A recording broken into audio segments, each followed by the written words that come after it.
Hey, welcome back to the table. So, I know we rolled the dice and we're ready to go here. So we got one final turn where we can EMP Blast 2 of the 3. So technically speaking, we have 2 turns to kill these guys. This turn, of course, we're going to get a chance to do some damage, EMP Blast them. Then next turn, we get to go first, right, before they get to go.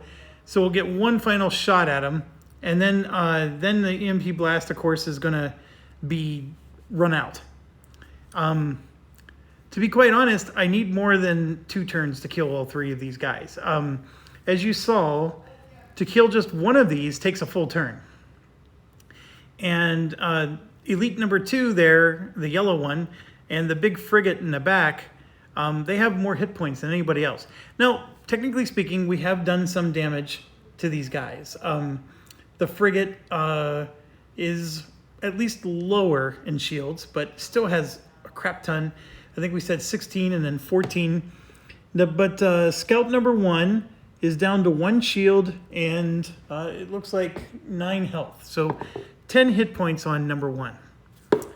So the right thing to do here is to stun 2 of the 3 and kill whatever the third one is. That would be the right thing to do. Now, Starla cannot move, but she can rotate. And so let's start with Starla. And the problem I have with Starla is you can see here that she's directly facing the frigate, which means she can hit it.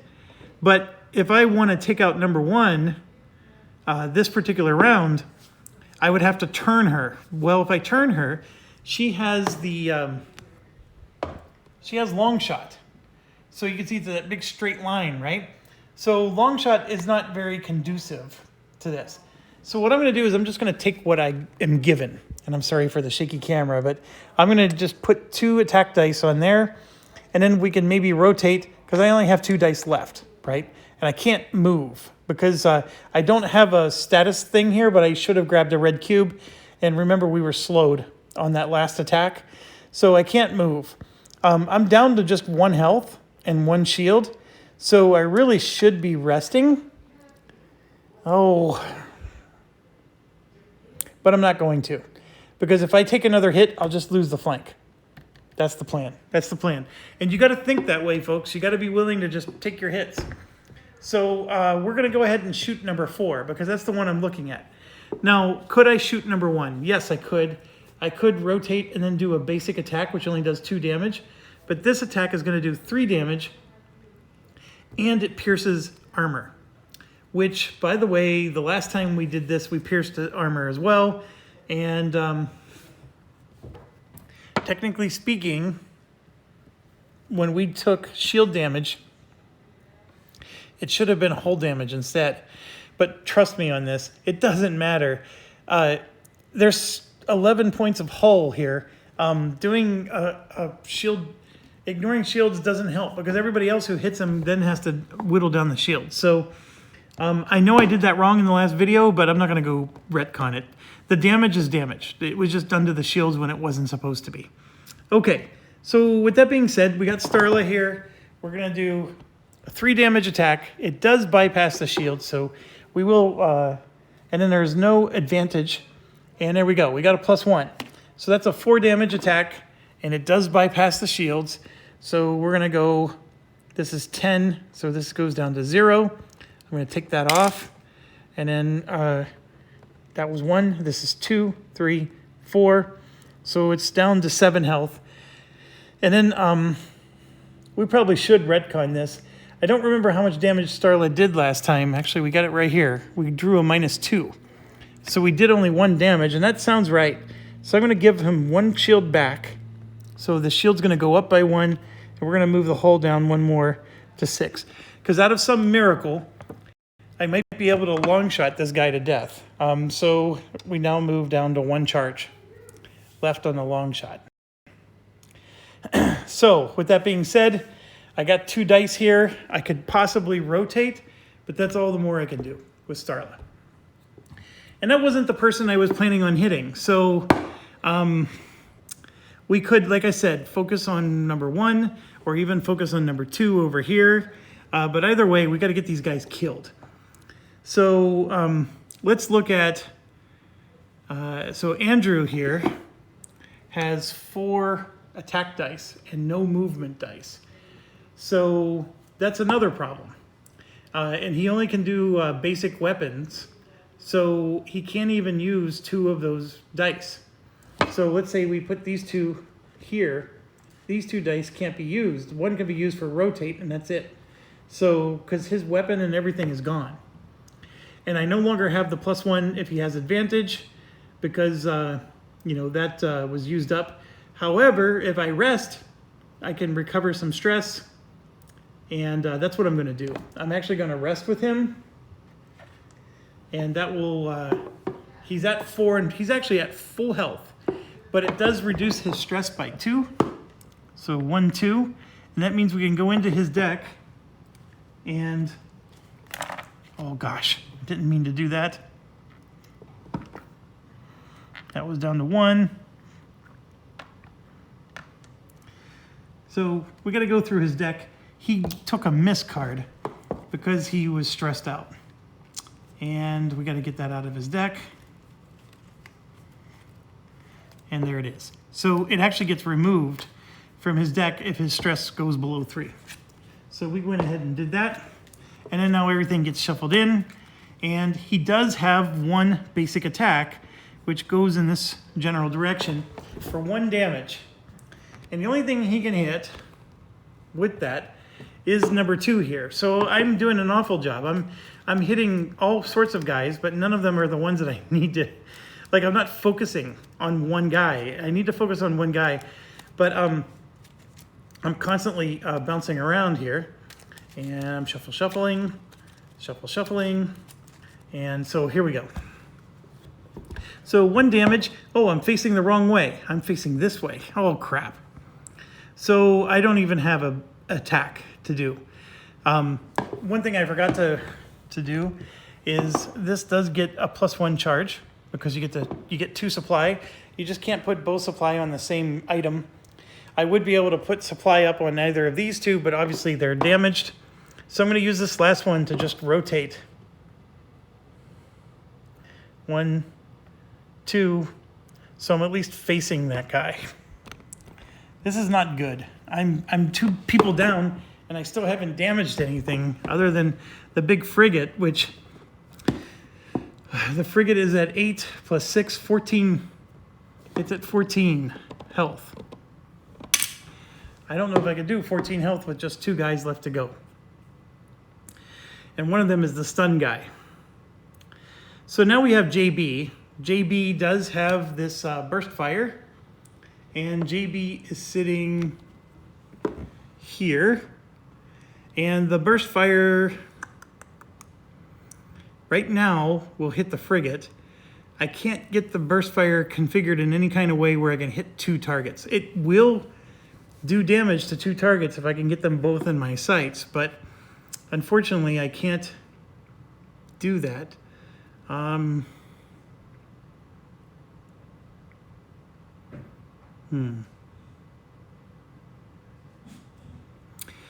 my apologies, my dog is going to bark in 2 seconds. Okay, so this was Violet Ray's deck. Okay, so my problem with Enver is, okay, I need to hit either number 1 or I need to just pick on, maybe keep picking on that frigate, but how do I move behind it? So I'm looking at my possibilities here. This is too many spaces. I would go off the edge of the map, and that doesn't work. So what I can do is I can go 3 spaces, but then I need to rotate. So it would be both of these. So if we did this properly here, this would move 1, 2, 3. Then we would rotate. So we're facing this way now. Let me pick this guy up so you can see. And so I am in proctologist mode. And what I would be doing is I would be taking 2 stress for JB to do 3 damage to this guy. And he shoots 2 spaces forward and 2 spaces to the side. So 2 spaces forward and then 2 spaces to the side does hit him. So I did get behind him, and I am going to take 2 stress for this, 1 for each die. And I actually had this, which I could have given myself advantage. So I did not need to do that movement. That's actually an interesting dilemma. So that means I could actually try to hit somebody else, like number 1. Ooh. Nope, I'm going to leave it. We're going to go ahead and we're going to just keep damaging number 4 here. So I need to find JB's deck. Here it is. And let's try. Remember, number 4 has 1,000,000 hit points. This is a 3 damage attack, so if I do get a doubler, we are in great shape, and we have advantage. So here's the first one, and the second one is a miss. We get to ignore this, but it does mean that the whole deck needs to be reshuffled, and so we're going to choose this one, of course, and we're going to get our 3 damage in on number 4, which is barely a dent in his total hit points. And unfortunately, that's it. That's his entire attack. That's what's so scary about this, is we're not doing a lot of damage in these early rounds. Later on, we get some more weapons, because as you can see here, one of our weapon slots and the engine slots are completely empty. So we're going to get a weapon slot in the future, which is going to allow us to do more damage. But right now, that's not the case. Okay, so he's done. And then we have our EMP guy, which we absolutely have to EMP something. Because if we don't, I got 3 guys that are going to attack us. And that's not good. So I think I'm going to EMP number 2 and number 4, because they're going to do the most damage. I'm going to have to leave number 1 be, but that puts Starla in a lot of danger. And I have no choice. Got to do it. So here's what I'm going to do, is I'm going to put these 2 here. This will be the last EMP charge. And then I can do some stuff here. I don't have to use the stress die. And then I can, like, you know, rotate at the end. We'll figure that out. But I don't necessarily have a rotation to do, but I'll still figure something out. And that rotation will probably be, 1, 2, so that way nobody's looking at my rear. And so we got to do something with that. Oh, let's see what we get here. So here is Josh's deck, and we're going to go ahead and do number 2 first, which is not at advantage. And, oh, we miss. That means he's not stunned, folks. What a jerk. And I have to immediately shuffle before I can draw the next card. That blows more chunks than I can ever imagine to explain. So he's not stunned. So now we're going to have to take a hit from him, too. And then I got some shuffle. Now we're going to draw for number 4, which we also don't have. I do get a +1, so number 4 does take 2 damage. And just to show you how number 4 is doing, that 2 damage is here, so he's down to 3 shields. And yeah, he's stunned. I can go grab one of these, put it on there. And the other guy is not, though. So that could be our doom. So here we go. This is for the scout. We will start with number 1 over here, and this is what they're trying to do. So first thing they're going to do is pick their target and rotate. Target is going to be Starla. The rotation is going to stay exactly the way it is, and they're going to fire. And they're going to fire only 2 in front of them and 2 behind them, and so they hit nothing. They don't even hit the satellite. So it does nothing. Then they're going to do the move. So they're going to go down the no path. By the way, somebody did get confused on Board Game Geek or wherever, and they thought that, okay, if they fire and don't hit anything, does that mean that they go up the yes path? I mean, if you really think about it, they would always fire and go up the yes path if that was the case. The answer is no. You go down the no path, which is what they did. So here you can see they're going to move 2 forward and then veer 1 to the left. So we have to like orient it to get ourselves figured out. So 2 forward and then veer to the left. Look at that. His butt is facing us. So now he's going to rotate. And he's going to pick his new target. Well, his new target is the satellite, because he's next to the satellite. That's the closest target now. And then he will shoot, and he will for sure hit. He gets a +0. He would hit 2 targets, but there's no 2 target. There's only 1. And so, yeah, he is actually going to hit them. And so we got to find the combat deck for the enemy. Where did I put that? Oh, it's over here. So let's see what he gets. He gets a -1. So we said, okay, yep, that's a 0. Scout number 1 does 2 + 4 is 6. So -1 is 5 damage. So we are sitting on 20. So this is going to go to 19 for 1, 2, 3, 4, 5. He's down to 15 health. The satellite is. Okay, number 1 is done. So now we go to number 2. Number 2 will pick its target and rotate, and he is for sure going to hit somebody. So we got to look. Andrew is next to him. Andrew has 4 health. Andrew will die.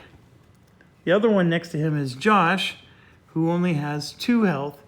So he's picking Andrew, and he is shooting Andrew. And we are toast. I was supposed to get out of there, and I couldn't. The only good news is Andrew rotated, so he's not. There's no advantage. But this right here could be the end of Andrew. It's a 3 damage attack + 4 is 7. Andrew has 8 health. So if they get a +1, we're toast. So let's see. There it is. +1. Okay, I don't even know what happens when you die. It's never happened to me before. I know they go unconscious. I know they survive for the next mission, but do they get the rewards? Do they get anything? Let me check. Okay, so I actually nailed it. So he's out of the game for the rest of the mission. He will get the rewards at the end of the mission if we survive and win. He gets what's called a trauma, and I'll show you how that works in a second. Trauma is something that only really affects you if you get high stress. And when I say high stress, I mean 7 or more. So when you have 7 or more stress, you start drawing trauma cards. And then you draw extra trauma cards for every trauma you have. And he's going to have 1 trauma, which means he's going to draw more cards. So that blows chunks. There was nothing we could do. This was a comedy of failures, right? The first failure was that the stun didn't happen, right? If I would have stunned him, we would have been fine. So that just shows how quickly things can turn on you. And okay, now that he shot, he will then do a move, which is forward, forward, and then right. So forward, forward, and then he can't continue his move, but he'll turn that way, and he leaves his butt facing us because he did shoot, so he went up the yes path. No, that's forward, forward, and then left. My apologies. Forward, forward, and then left. So he'd be there. Okay, the scouts are done, and then we have the frigate, which is stunned, so he won't be able to shoot. So we're just gonna rotate him to, let's see who has the most. Starla has 1 health. Josh has 2 health. And then JB has 5. So he's going to try to rotate to JB. So he will rotate. And then he will try to fire, but he can't because he's stunned. Then he will move forward 1. And then left 1. And then he will rotate towards Josh because Josh is the closest. and then he can't fire again, and then his stun is gone. So that's it for him. It is our turn. Everybody gains a shield. Starla gets 1 shield, and that's it. Andrew is out. So this is JB's roll. And then we have Josh's roll. And then we have Starla. Okay, these guys are killable. They really, really are. Right now, number 1 is next to the satellite, and so we can let him just keep shooting the satellite. He's not an issue. Number 2, we have his butt facing us. So we could probably hit number 2 pretty hard. And then Josh here is our stun master, and he can stun 1 enemy, and maybe we can have him stun that one and then rest. And here, I'll show you how. So if Josh were to rest like this, he can gain 1 EMP blast back, and then he can actually stun 1 target because he has 1 die to play. Or he can try to save his dice so he can stun 2 targets, which is probably the better move. And what else can he recharge? This is already fully charged. So doing this is not necessarily the best thing in the world, but it does give us our stun back, which I think we need. So we do have 1 attack that we can put on something. This moves 3 spaces ahead, and that attack right there, 3 spaces ahead, it does have advantage on number 2. So I'm going to go ahead and do that, and so I'll have advantage on 2. Now, Josh only has 2 hull and 5 shield, so he's full strength. He has no stress. The only reason for doing this would be to recharge the stun. The other thing we could do is we could just say, okay, screw stun. Let's try to do 2 damage to number 2. I'm looking at number 2, and he has 11. He has 14 hit points. So 2 damage to number 2 versus 1 damage to number 2. To me, that's not even a question. We're just going to do 1. We're going to get 1 charge of our stun back. And yeah, we're going to attack number 2.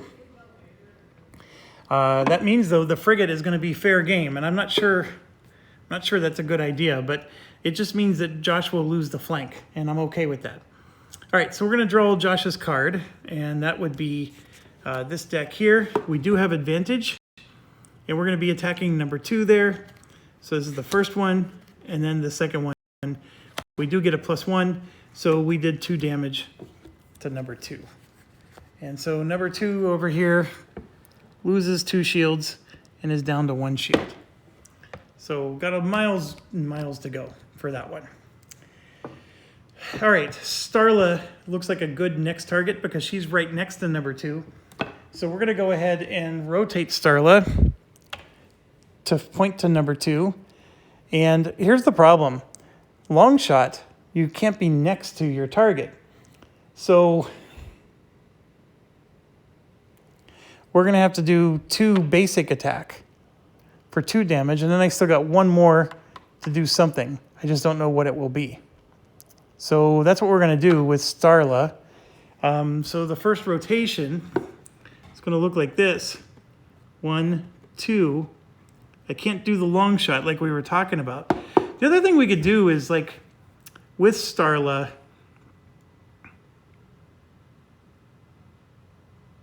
you know what we're going to do with Starla? We're going to do, we're facing this way. We're going to go 1, 2, 3, all the way up. And then we're going to rotate 1, 2, and get advantage and do a long shot on that guy. That's what we're going to do. We're going to long shot, which is the last charge, and then we have to use a long move and a rotate. So long move, rotate, and long shot. So 3 damage, bypasses shields, and we have advantage. So here's the first card, 0 + 1. So we just did 4 damage, and we bypassed his shield. 1, 2, 3, 4. Oh gosh darn it, he's down to 2 health. That is so brutal, but it's not enough. Now, he has 2 health and also 3 shields. So technically he has 5 overall health. All right, next we have is JB. JB has stim packs. So what JB is going to do is he doesn't have to play the stress. He'll rotate, and then he's going to use his last charge of the burst fire to do 3 damage to the frigate. So if he rotates like this, he can hit the frigate for 3 damage, and he has advantage. Now remember, I need to do 5 damage to kill this thing. So let's get some luck on our side for a change. So here's the first one. That is not getting us there. That is, though. Woohoo! All right, so we got a ×2, and that is a 6 damage attack. And of course we have to reshuffle now. So 6 damage is enough to kill him. I'm pretty darn sure. Let me stop shuffling here. So we go to the frigate. 1, 2, 3, 4, 5, and he is toast. So frigate is off the board, which that's a big help. And I was not expecting to be able to pull that off, but it took a ×2 to do it. And that was really the final action I could do. Because remember, I'm down 1 man now, so I have 1 less ship to do damage with. So we're going to be drawing just the enemy scouts now. We're not going to be drawing any more frigate cards. So we get to forget about the frigate, and let's see what happens. So we're going to get this guy, and so he's going to rotate. He's going to look at the satellite, and yes, he's going to attack. He will do a pull action, or that's a push actually. He's going to do attack 1 target for 0 damage, and then he will try to move. But he can't move through this, but he will go this way, because he tries to do like every action, and then, you know, that's the one action he can do. So he will attack, and that will be the last thing he does is move. So his butt's facing the wrong direction. He's nowhere near us. But let's do his attack on the satellite. So he does do, so it's 2 + 4. It's going to be 6 damage. So there's 5, and then we're down to 9 health on the satellite. So I can't keep using the satellite as a shield. That's actually becoming a big problem. And then number 2 is actually going to do the same thing. The satellite is the target because he's the closest one. So 2, though, is going to rotate 1, 2, and it's going to try to fire, but we're just out of its range. Even though we're not the target, it'll still try to fire at us if it can hit us. And so now it's going to do the move, which is 1, 2, and then left, like that. And then it'll do a rotate. This time it's going to acquire Josh as the target. And so it'll rotate like this. And then, yes, it will fire, and it will actually push him 1 space away, like that. But that's after he's finished with the firing. If for whatever miracle he misses, he actually won't push us. So that'll be the final thing he does. And so I'm going to go ahead and put that card away, and then let's draw. And he gets a +1, which is not good. So the scout here does 3 damage, +4 is 7, +1 is 8. So that's 8 damage on Josh. Josh has 5 shields +2 hull. That's too much. So the flank is going to have to flip over to avoid the damage. But we do live to see another day. And Josh moves back. And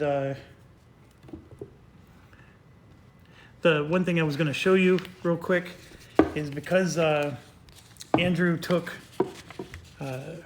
so he gets a trauma, so that's this. So you just fill that in like that. So he has 1 of 3 possible trauma. Now you might be wondering what happens after you get 3. The rules don't cover that. I think that's just the maximum you get. Now, if I were to somehow lose this mission, then you get to replay the mission with what's called a booster, which or bolster boost. So there's 3 of those. So you get everybody gets an extra ×2 card mixed in their deck, And then if we fail again, we get another ×2 and then another one. So you're actually getting 3 of them mixed into your deck.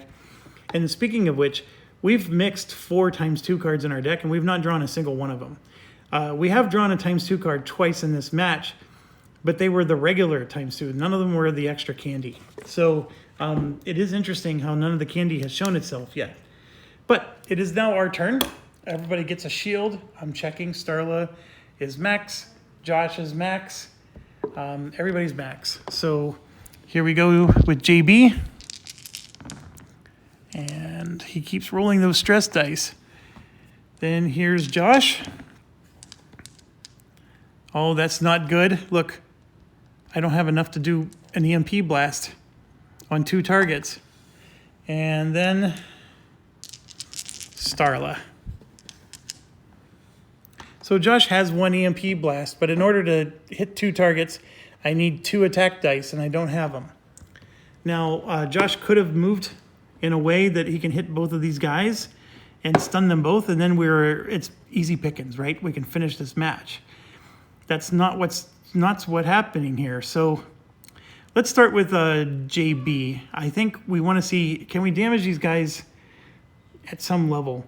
So number 2 here is sitting on 12 hit points. Number 1 here is sitting on 10. 9 hull and 1 shield. So they're both pretty high level. So, gosh, we need to stun one of them. Let's see what we can do. Number 2 is the closest, so we're going to go after that one. We're going to start with JB. And JB has this skill called Burn and Flip. So we're going to go ahead and do that. He does not have his burst fire anymore, so that's his big damage attack, and that hurts us. So if we do Burn and Flip with a move die, he can move 1, 2, 3, and then on the 4th one he flips, and then we're going to use these 2 to do an attack, which will make his stress go up by 1, and he will take a miss card, and that's going to be before he actually draws.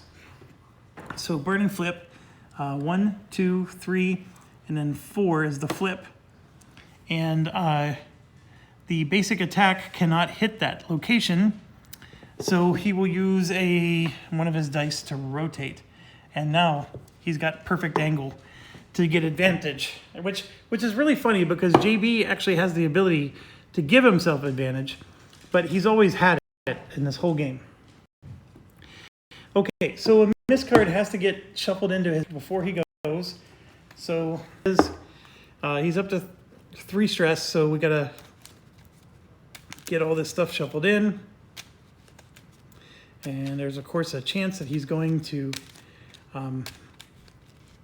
get nailed by it, and we gotta figure something out here. And so here we go. We have advantage, and because we're doing just a basic attack, it's only going to be for 2 damage. There's nothing else I can do about it. That's the best he can do. We'd have to recharge his burst fire to be able to do 3, but let's go. Well, there we go, right there. There's a ×2, and that is the candy we were just talking about. So I'm not going to take the -1, of course. I will take the ×2. Now this is out. You got to discard this, but you don't reshuffle because that's not a reshuffle symbol. But I'm still going to take it. 2 damage ×2 is 4. It would have been really nice if it was the 3 damage, but I'm not going to look a gift horse in the mouth. So that was 1. This is 2. Oops. And then 3, 4. Still has 8 health. These things have a crap ton of health with this hard difficulty. Okay, JB's out. So now we have Starla. Starla, as you can see, is way up there. We don't have Longshot anymore.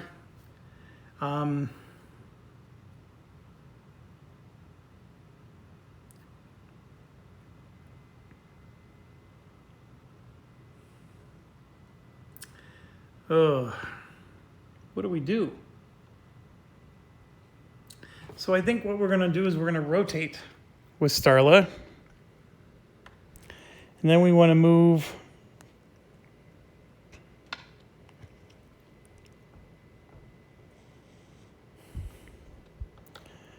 we're going to go ahead and do... See, Starla only has basic attacks left as well. There's a big part of me that wants to just rest Starla. So let's do that. We're going to rest Starla with 3 dice and make sure one of them's a stress die.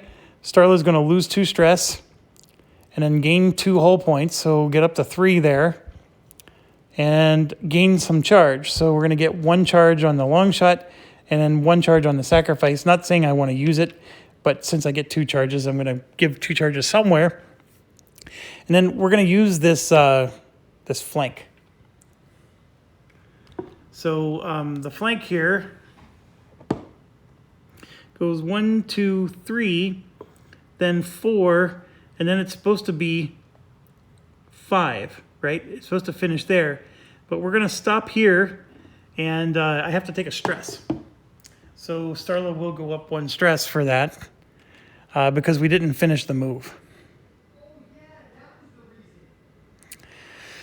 So this is not looking good. We're down to 1 final person, and that's the one that has the Emp Blast. So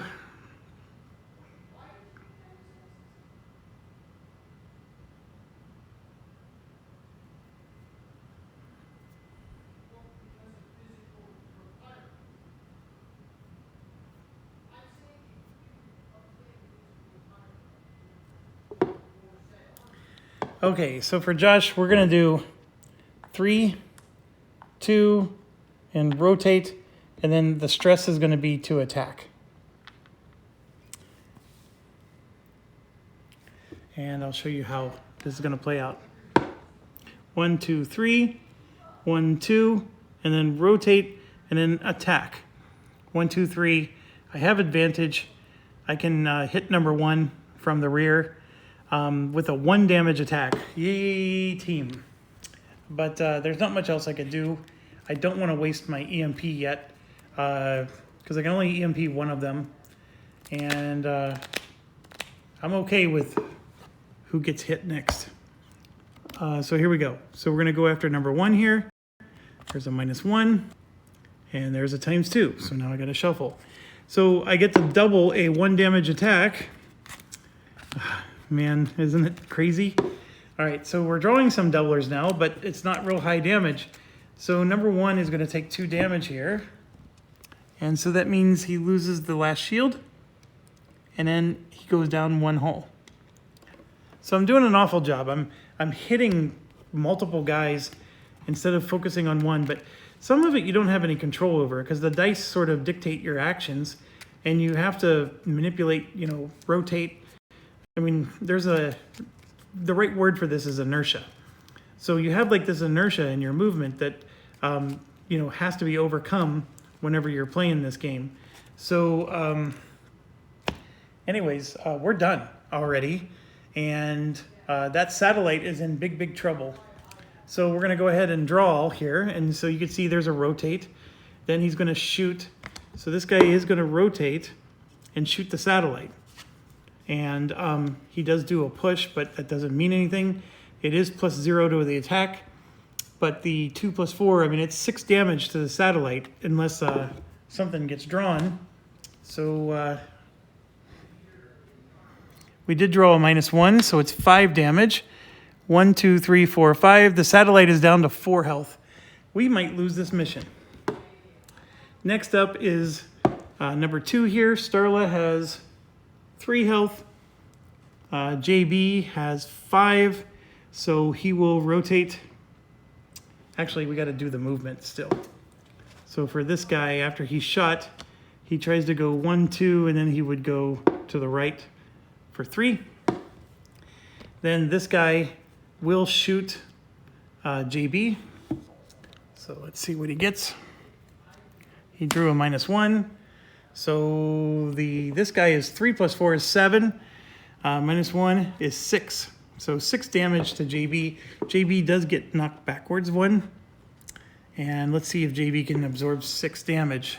He cannot. He has exactly 6 health. So JB is going to lose his burn and flip. And that's now gone. We're taking a lot of damage, folks. But we're still in it. Next round. Let's do JB's roll. I think I would feel better if I still had all 4 pilots about winning this. And so, and the other problem I'm having is I need to rest to recharge my strong attacks, but resting is another waste of a round. So here we go. That was Starla.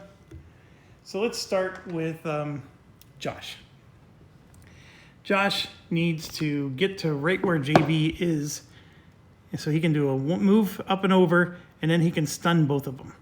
So I need JB to move out of the way. So there you are, JB. You're always in the way. So what we're going to do with JB here is,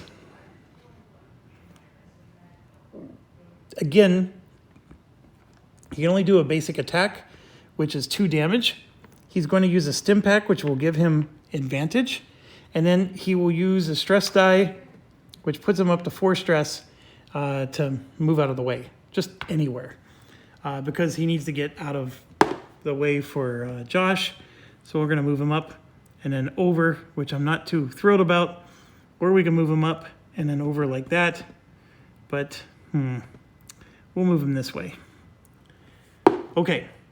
So, but before he does that, he's doing the attack for 2 damage, and we did give him advantage. So let's go after number 2 here, and there it is, times 2, and 0. So this is another candy. So we just drew 2 of the 4 candy we've put in the game. This does not get reshuffled. And by the way, that was the same deck. So both of his candy just came out. Well done, JB. So he did that because I made fun of him. All right, so that's 4 damage. 1, 2, 3, 4. This thing is down to 4 health. It'd be really nice if we can take him out. Starla, as you can see, is directly behind him, and we're going to do exactly that. Oh, I forgot. He was supposed to finish his movement, wasn't he? After he attacked, he would move 1, 2, and then to the right. 1, 2, and then to the right. So he would actually have been there. So where was JB? JB actually was standing there. So he actually only would have moved like this. So that's where he would be. Okay, because JB was there. So when he tried to move 1, 2, and then to the right, it's 1, 2, and then to the right would look like that. Okay, so JB did his attack. It's still, nothing would have changed there. We're going to then move through him like so. Just to get out of the way. Although now I don't need to get out of the way, actually. I can stay there because Josh can stun both of them right where he's at. But we're going to go here. We're going to have her attack. No, we're going to have Josh go first. We're going to have him stun. So let's do that. So to do the EMP Blast is 2 attack dice. It is the last charge again. It's going to be 1 damage to both. And we got to grab his deck of cards here. And neither of them are going to be with advantage. So we're going to start with number 1. So we got a +2. So we just did 3 damage to him. And then we'll look at number 2. That's a +1. So that is 2 damage. And then they're both stunned. So we don't have to worry about either of them attacking this round. That is excellent. So stun, stun. And we drew a +2. So that means it was 3 damage to the scout. And then 2 damage to the elite scout. So the elite scout is down to 2 health. The regular scout is at 5. And then Starla is in proctologist mode. And so Starla is going to go ahead and do a basic attack with 2 dice. So it'll be 2 damage. It does increase her stress by 1. She still has 2 movement dice to do something with. Actually, Starla does not need to do that. Starla can do long shot because we got 1 charge of that. And that's a 3 damage attack. This thing only has 2 health left. Nope, we're not going to do long shot. We're going to do a basic attack for 2 damage. We have advantage, so we're going to hope that we get our hit in. Here we go. First one right there, ×2. And then you draw the rest of them. And we drew really awesome cards both ways. But that ×2 is enough to kill the yellow. Yellow only needed 2 damage. We just did 4. So a little bit of overkill there, but I'm starting to think we might actually win this now. So, taking some stuff off the board. This guy is now gone. And we are now down to just the scout number 1, which was that pesky scout over to the right. We don't have EMP charges anymore, but he is down to 5 health, which we are going to get another round to be able to try to finish him off. So that should do the trick. I hope so. Okay, we got 2 movement dice with Starla. I don't know what to do.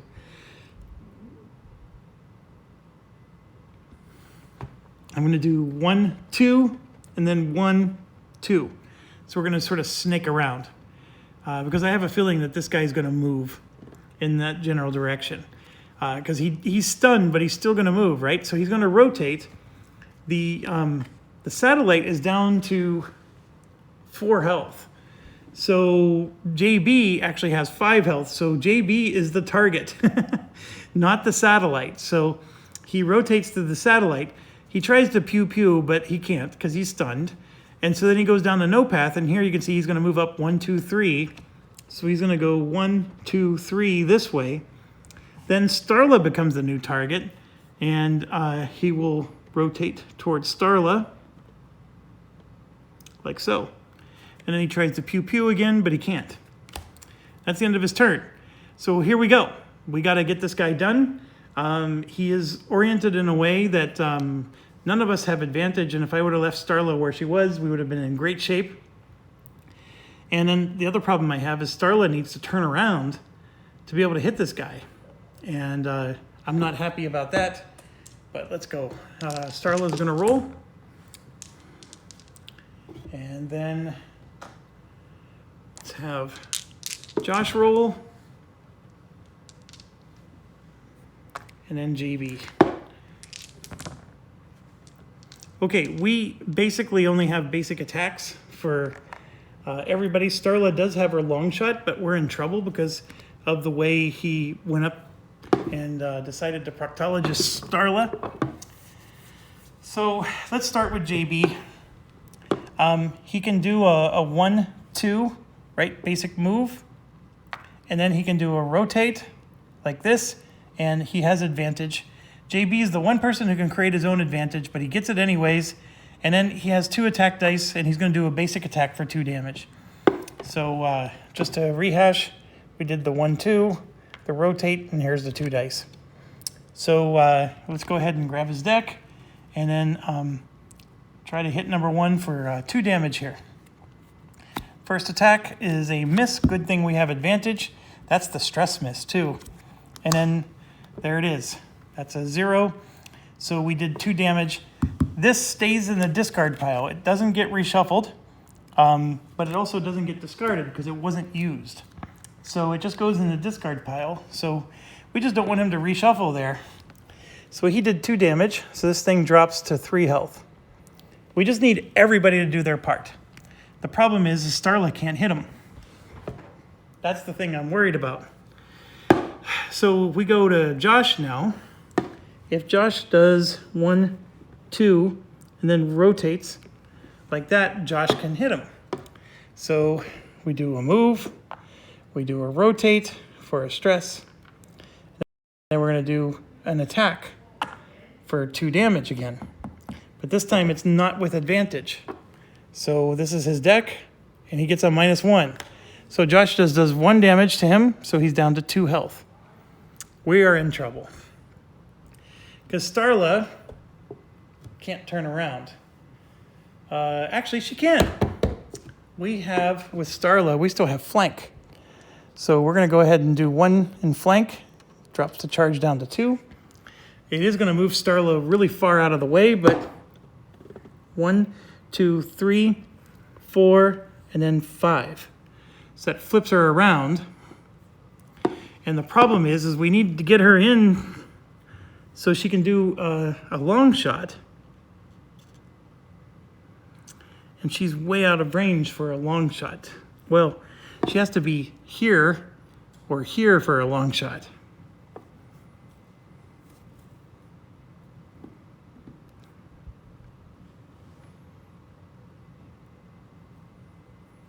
And she has 2 attack dice, so... Because I was looking at, she could do 1, 2, you know, and then 1, no, that doesn't work. It just doesn't work, folks. I'm not going to get a shot in, even with doing that. I mean, I can do a move that gets me closer like this, but there's no weapon that will hit at that angle. I can even rotate. Well, hold on. Let's say I rotated like that. The attack, the basic attack is 3 out and then 2 on the sides. So that does hit.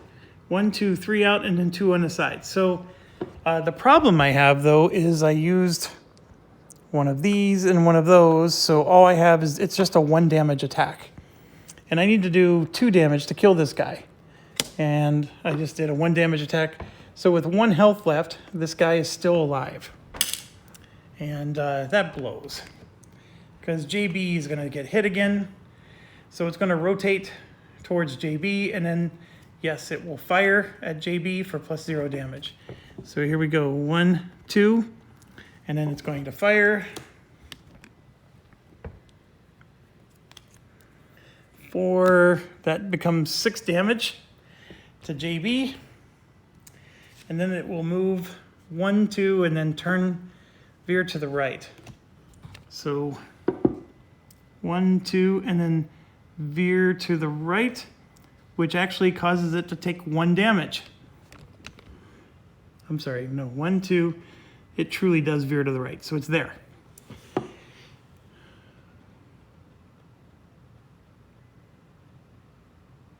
Yes. Okay, so we got to do the damage to JB. So we said it was 6 damage to JB, which he has exactly 6 health, so that doesn't work. So JB is going to now lose his burst fire. And it doesn't matter if there's charges or not charges. You can still negate the damage. Then we got another round, and yes, we need to finish this guy off because JB is in trouble. We're going to roll for JB here, and we're going to use this to rotate him. 1, 2, and then he's in range to do, which is going to add a stress to him. It'll be a basic attack for 2 damage. JB is up to 5 stress, which means another miss gets shuffled into his deck. So I gotta reach across the table here.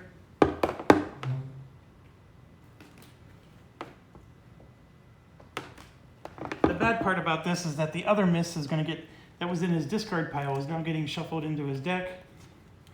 So everything's getting shuffled in, including the extra miss. And here we go. This thing has 1 health. We're going to try to do 2 damage here. We do have advantage. There's 1, 2, and that does it. Game over, or mission over. That was a success. Whew. Okay. So that was on Abyss level difficulty. That, I hope you will agree with me, was a little bit to the wire. I think I did have command and control. I think that it would have been extremely shocking to have lost this mission. It is possible they could have destroyed that satellite, and that way I could have lost, but I had plenty of hits that I could have taken with some of these ships. Like Starla could have taken 2 hits. She still had 2 things to turn over. I'm not saying this was easy. I think that for Abyss level difficulty, I'm very proud of myself for being able to show on camera that I could do it. I mentioned in the beginning that I thought I might be stupid for doing this. I sort of still think I am, because I think that this could have easily gone south for me. I think some things didn't go our way. Like, we weren't able to stun when we wanted to. That actually caused us to lose Andrew. So there's some things that could have been better.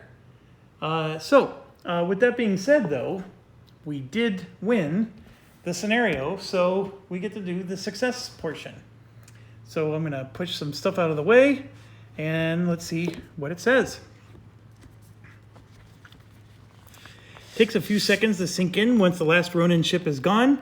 Such is the adrenaline coursing through you. Your anxiety swings to jubilation. As a result, you don't immediately notice the call over the radio. Cadets, to the Sparrow, post haste. We have a problem. Cadets, acknowledge.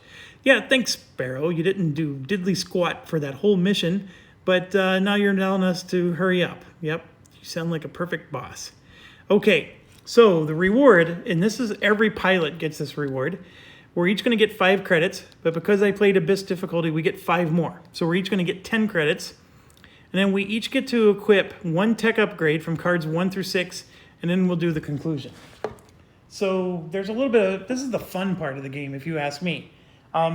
So first of all, we get our monies. So normally it's 5 each, but now it's 10 each, right? And so each pilot is going to get 10. And you do need to keep it separate. That is one thing I will say. So 1, 2, 3, and 4. You do have to keep it separate. How badly do you need to keep it separate? Not super badly, but every pilot purchases their own upgrades, and they sort of own their own upgrades. Now, the thing is you can exchange upgrades with each other. And so, like, when we take these tech upgrades that we're looking into taking right now, we could exchange them with each other later and give a tech upgrade to someone else, et cetera, et cetera. We're going to be on missions where pilots are going to get free upgrades to something, and it's going to be like, I don't need this, and maybe somebody else does, right? So you can give it to them. And that is something that was debated for a while on Board Game Geek, but the designer did put that to rest. You for sure can trade anything. The ships aren't attached to the pilot. You can even trade the entire ship if you want to another pilot. So there's nothing about that you need to worry about. Now, what am I doing? While I'm sitting here talking to you, I'm going through all the decks and getting rid of all the stress cards.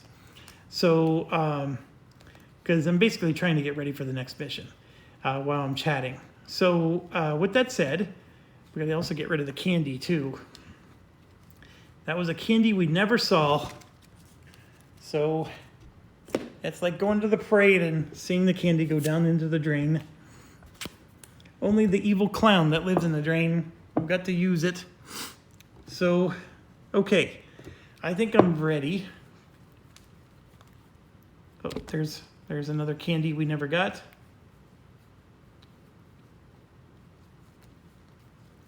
That was Andrew's deck. Okay, so 10 credits each is super good. Normally we're sitting on 5 at this point, and then they said tech 1 through 6. So we grab the deck here. We go 1, 2, 3, 4, 5, and 6. I can tell you that these are going to be pretty good for starting out. So here we go. We're going to have multiple copies, of course, in these early stages.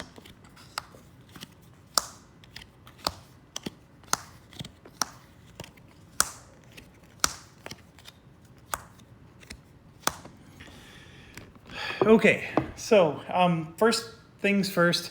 This is the first time you're going to start seeing that the equipment is actually coming with letters. So only the scout and the command ship can take radar jam. That's just one of the things you're going to have to start considering when you play this. So everybody gets a free one, and Andrew is for sure going to take Cloak. That's the whole reason for a scout ship. So what does Cloak do? It lets him go into stealth for these 2 dice. And when he goes into stealth, he's untargetable, meaning that when the enemy takes their turn, they won't even see him. So he can just sit there and he will not take any hits, nothing. They cannot shoot at him. And even if there's like an EMP pulse type of attack and he's in the range of the EMP pulse, it does not hit him. So nothing can hit him. Then when he comes out of cloak, he automatically has advantage. Now, remember, I picked Violet Ray for this, which we're saying is Andrew, but Violet Ray has the +1 damage when what? When he has advantage. So cloak automatically gives you advantage because as you come out of cloak. So basically, let's say you're on turn 1, you cloak. You stay cloaked all the way until turn 2, and you don't become uncloaked until the end of turn 2, or you attack, whichever one happens first. So if you attack, of course, you're going to get advantage during that attack because you're coming out of cloak. So not only do you have advantage, but he has the proximity exploit, so he'll be able to give himself +1 damage with that advantage. It's the perfect thing for Violet Ray.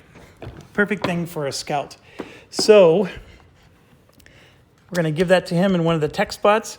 It does have 2 supply, and then this will be recharged to 3.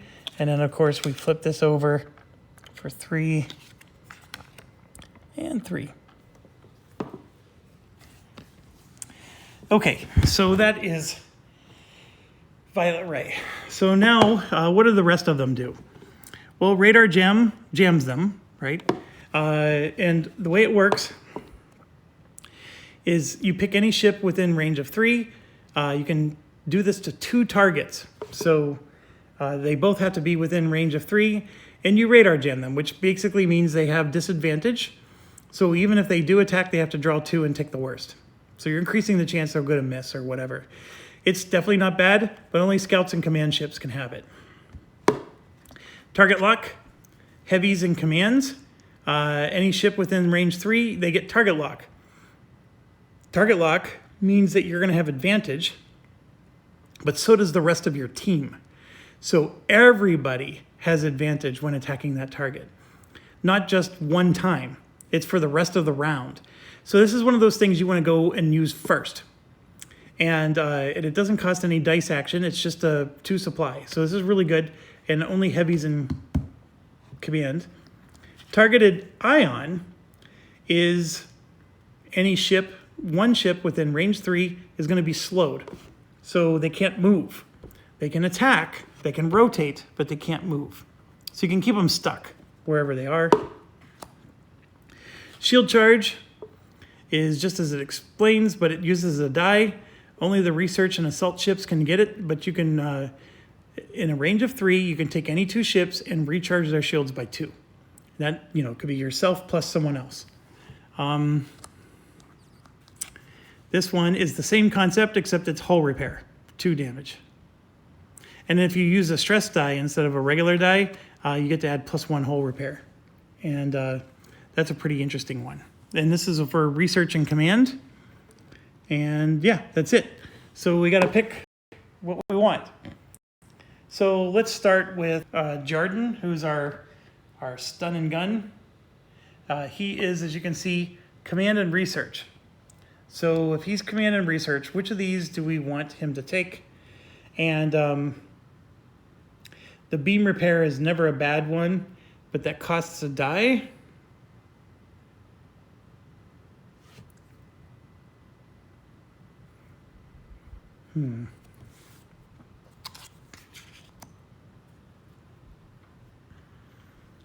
I think we're going to take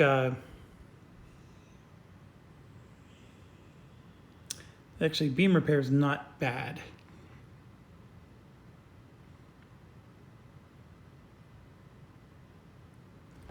I'm going to take target lock though. And we're going to put target lock on people, which allows everybody else to get a bonus in their attacks against somebody. The problem is I'm usually going to be stunning. And so if I'm stunning someone, I don't necessarily want to target lock them. But this might be for the case, like let's say there's 3 ships. I can stun 2 and I'll target lock the 3rd. That's at least the way I'm thinking. I don't know. I've done worse in my life than take target lock. So that has 2 supply. Just putting it on. Okay, next one is JB. So JB has an assault and heavy. So obviously the one that's both assault and heavy would be targeted ion. but I don't really care for it very much. Stopping them from moving is great, but if you're within range to stop them from moving, then you're within range for them to shoot. So, I mean, I guess you could target eye on them and then move away from them. And then, of course, it's like stalling an engine, right? They can't chase you. But that's all the more it does. So, not a big fan. But I got to pick something, and it's an assault and heavy. And that actually might be the only one. The only other one I can take is shield charge. So I will take targeted eye on because, you know what? No. I'm going to take target lock. That's a heavy. And you only need to have one of the letters. You don't need to have both. So he's also going to take target lock. It's that good. I must say it is good. Now, is it so good that we need to have two people with it? The answer is no, but there's not a lot to choose from here. The only thing that maybe I should have taken was beam repair. But Starla's next. So Starla has a command ship. And you know what? Instead of taking target lock with Josh, we're going to take radar jam with Josh. We'll do this one instead because Josh is a command ship and a research ship, so he'll take radar jam. And that makes me feel better because having two ships with target lock is not the best idea. I mean, it's great when target lock works, but that last mission, actually, some of the ships were immune to target lock. So you are going to run into that. And I don't want all my ships to have the same advantages. And then for Starla, it really is going to be, I am going to take like a beam repair so she can repair somebody. Yeah, we're going to do that. So beam repair for her. And then everything else goes back. So it's 1, 2, 3, 4, 5, and 6. Everything else goes back to the deck. Okay, so let's get out the book again. It said, okay, after we do this, we go to the conclusion. So we, everybody got some credits. We all got a tech upgrade. Your ships turn back to join the Sparrow, and in the distance, flashes of light catch your eye near Medelia. Medelia, by the way, is a planet. I don't know if you realize that, but it is a Earth-like planet. One after another, an armada of huge Wraithen capital ships enters orbit near the planet. Then more distant flashes. Weapons fire? The Sparrow promptly issues its commands. Cadets, get back here now. Medelia is under attack, and it's not going well. We're leading the retreat. Surely there's time to fight back. Dun, dun, dun. Okay, continue on the next page. I don't know why they didn't hire me to read this. I should have, I could have aced this. Okay, so here we go. So we have a choice. So this is our first choose your own adventure. We either regroup at the Sparrow, which is our orders, or we ignore the Sparrow and go to Medelia. And so if we do that, we get this achievement called Home Base, which I'm not saying is a good achievement. You just get an achievement. Look, I actually know what happens either way, because I've played this mission several times now. I guess I could roll a die and just let that determine my fate. But to be quite honest, I mean, we're military people and we just got given orders. So just think about what happens when you ignore your commander's orders. This game is actually very kind to you when you get punished for that. But you do get punished. You sort of get some credits too. I mean, it's a little mixed bag. But we're going to regroup at the Sparrow. We're going to follow orders because I am the paladin in every party. When we do D&D, I either roll a rogue or a paladin. And if I'm a rogue, I'm chaotic good. So in this case, I'm chaotic good. Chaotic means we don't always follow orders, but we're going to this time. So anyways, there we go. Scenario 002. And as you can see, it's going to be another space battle. So your instincts scream at you as you take the fight to the invading force at Medelia, but the orders are clear, so you reluctantly dock at the Sparrow. You've barely had a chance to climb from your cockpit and refuel before you hear Sol's crackling voice over the comm. Don't go far, pilots. The situation is changing quickly. Stay right where you are for now. Once again, your training tells you to defer the commands being given, but that doesn't make it any less excruciating to wait here. Doing nothing. Through the docking bay's force shield, you and your fellow cadets watch flashes of light and explosions surrounding Medalia. A gut-wrenching minute later, Sol is back on the comms. Look alive, cadets. We've got more Ronin hostiles in the sector. The Sparrow is leading the retreat, and you're going to clear a path for us. As you jump back into the cockpit, your display lights up with incoming hostiles.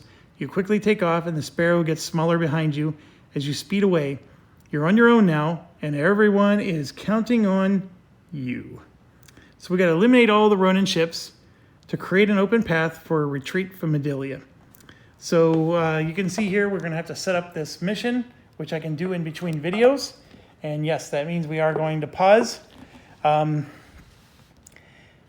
is going to be, again, Ronin scouts and frigates, so it's going to be the same type of ships.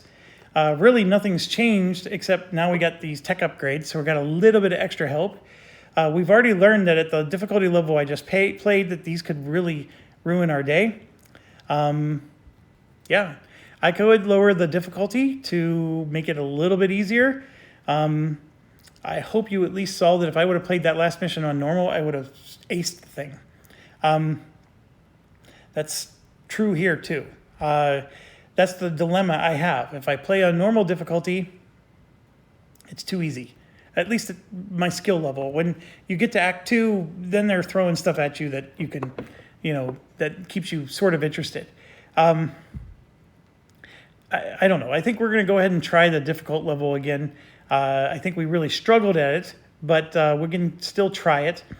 The one thing that's new in this, that's introduced, is now we have a planet. Planets are basically like the satellite was. You can't move through them. They block everything. So all you can do is go around it. That's all you can do. It blocks any shots. You can't fly through them, nothing. And then these are nebulas. So the asteroids, if you remember, if you go through an asteroid, you take a hull damage. If you go through a nebula, you take a shield damage. However, if you have no shields, you are immediately stunned. So remember, stun doesn't stop your movement, so they would continue their movement, but they wouldn't be able to attack until the end of the next turn. So if it's their turn and they're moving in and they get stunned, they would stay stunned until the end of their next turn. So it's really powerful to stun them. Now, these Ronin ships don't have any shields, but on this elite difficulty level, the Abyss level, they do start with 3 shields. So one of the ways to beat this mission is you want them to go into that nebula because, they have no shields. And then if you get them to go into the nebula, they stun themselves. And that's what makes this mission real easy to win. Now, the fact that they have 3 shields each makes it a lot harder because you can't rely on that little trickery to work. So we'll have to find a different way to beat them. And then, yes, as you can see, there's a success and failure. We'll get to those. And just a quick sneak peek, you can see right here, we're going to get a pilot skill and a ship upgrade. And then we'll be able to purchase a weapon upgrade from 1 through 9 for a 5 credit discount. And then we move to scenario 4. So there's a lot of stuff here that we're going to get once we complete this mission, assuming we complete it successfully. So thanks for watching. I'm going to end the video here. We'll get this thing set up for the next video. I know this is really funny, but some of you are like super elated that I'm not covering Dungeon Universalis anymore, and some of you are super sad. I apologize to those of you who are sad. It's like I said, it's too much. I can't do it. Those of you who are elated, I hope you can stick around and you got your popcorn. I think this is a good game. I hope it's at least entertaining to watch. I hope that by my moving these guys around, it's easier to see how the commands come in. Anyways, thanks for watching. As always, stay awesome.